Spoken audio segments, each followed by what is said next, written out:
Welcome back to Introduction to the New Testament. Today we are on St. Paul's second letter to the church at Thessalonica. And there are going to be scholars that deny that Paul wrote that. They have no support for their argument.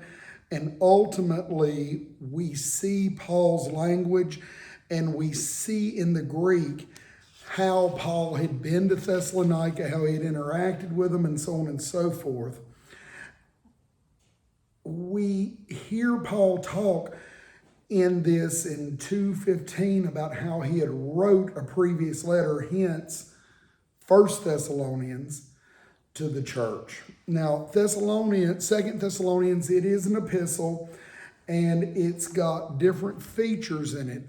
But primarily, it is rich in instruction about the return of Christ. And it serves to complete and to advance the teaching that Paul started to lay out about Christ's second coming in 1 Thessalonians.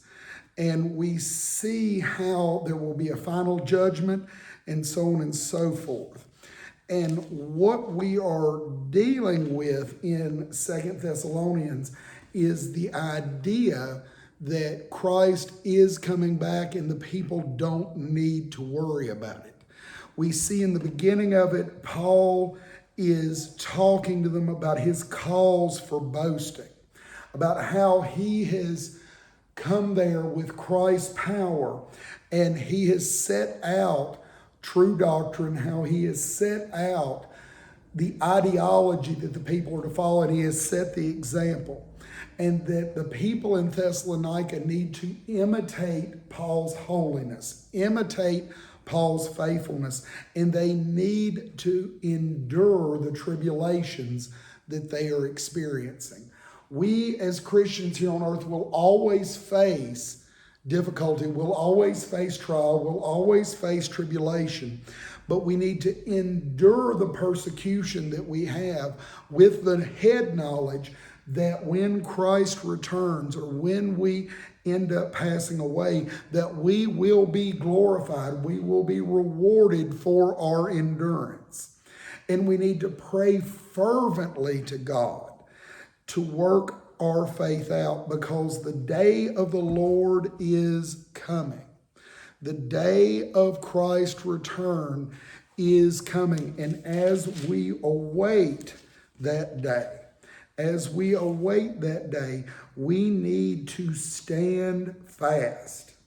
We need to give thanks to God for the brethren. We need to give thanks to God for how close our salvation is and how we are being sanctified in the Spirit, how we are standing in the truth, how we have been called by the gospel and obtain the glory of our Lord Jesus Christ. So we should stand fast and hold tight to what we have been taught. We need to be able to stand strong because God has effectively called us. When God called the world into being, he called us to the salvation we have received. Trust in that salvation. Well, that's what I got on 2 Thessalonians. This is just introductory. When we come about later, we'll do a deeper dive into all this. So thank y'all and God bless. And I'll see you next time if the Lord wills and the creeks don't rise.